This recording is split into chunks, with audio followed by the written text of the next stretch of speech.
Hey, what's up guys? I'm going to show you how to transform a wall into an awesome desk space for under 150 bucks of material. Let's do this.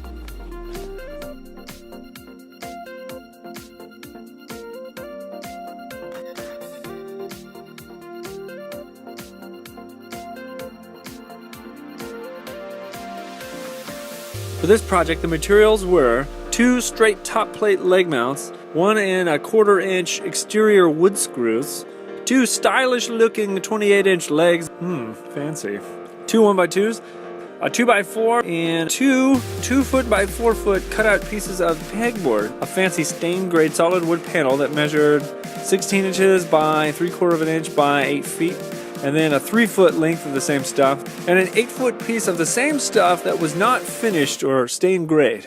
Finally, I had wood glue.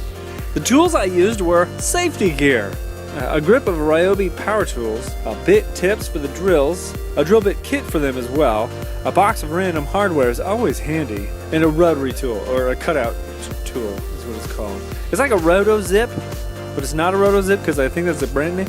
Yeah, I got this from Harbor Freight a while ago. A table saw, a fold-up table thing with clamps, pencils, and a measuring tape, and finally a gentleman's tool. That which is required most of all in any circumstance, the shoehorn.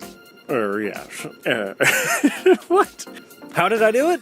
First, I sandwiched the 2 large boards together in order to give the desktop strength and length, for the distance between the walls was over 8 feet.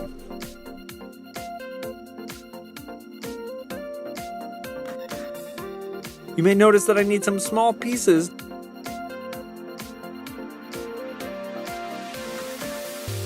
Oh, mini product review, let's go. A family friend of mine gave me this fold-up table thing a while back, and it appears that they sell them now at Sam's Club. So maybe you can go and get one if you want. Yeah. It folds up and down fairly easily. It locks into place when it's up, and then it also comes with these clamps that you can mount into like the tabletop part of it, or just use to clamp stuff. You'll see later. Yeah, and for more information on this table, ask Google, our know-it-all friend. End review. I set up the table and the table saw. I cut in pieces for the desktop, slow and steady with all the safety guards. I'll probably chuck on some gloves next time for a little more safety. After the pieces were cut, I headed back inside to finalize the assembly of the tabletop. The glue and screw, you know?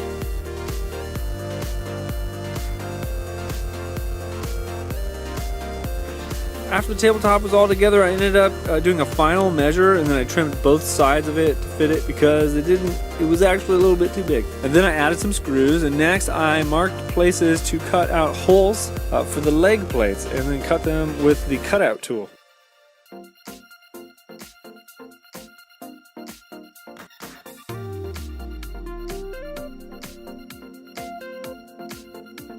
After that, I cut out the pieces and mounted them to the desktop bottom. And this wood is not the best regarding strength. Small cracks were forming when I mounted the outside screws. However, the screws that mounted the actual plates went through to the next layer of wood, so I just let it ride.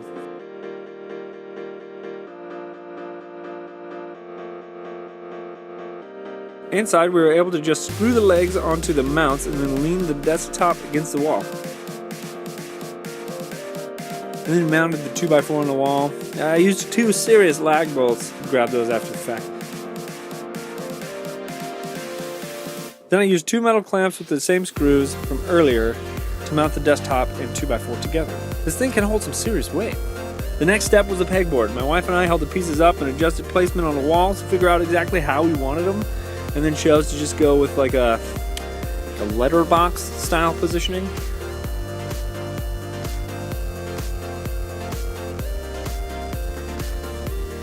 So I took the 2 1x2 8-foot lengths of wood and mounted the 2 pieces of pegboard onto them, and then we just held up the entire piece, measured by eye.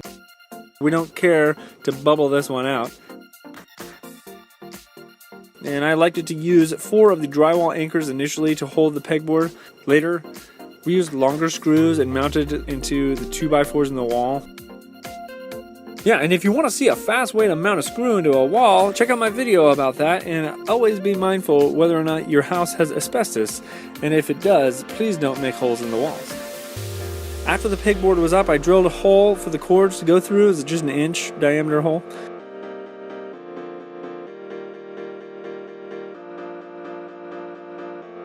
And the project was complete. Check it out. Nice. It looks similar to the conceptual graphite rendition you can see. But yeah, the project was under 150 bucks, and I ended up spending about $120 at Lowe's. And then we had some of the other stuff like the glue and the lag bolts and the drywall mounts. Yeah, so we didn't need to buy those. But yeah, 150 bucks should cover you. And then the final product in use is here. Look at that. The space is going to be wonderful for all of the future projects. Oh man.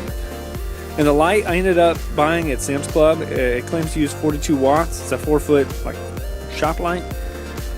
It's LED and it's super bright. I highly recommend it if you need a grip of light. 5,000 Kelvin too, you know? Not bad. Well, if you like this video, there's a button for that. If you want to see more videos like it, there's a button for that. And hey, if you're bored, just go ahead and cruise my channel. You might like it. You might learn some stuff. Anyway, hope that helped.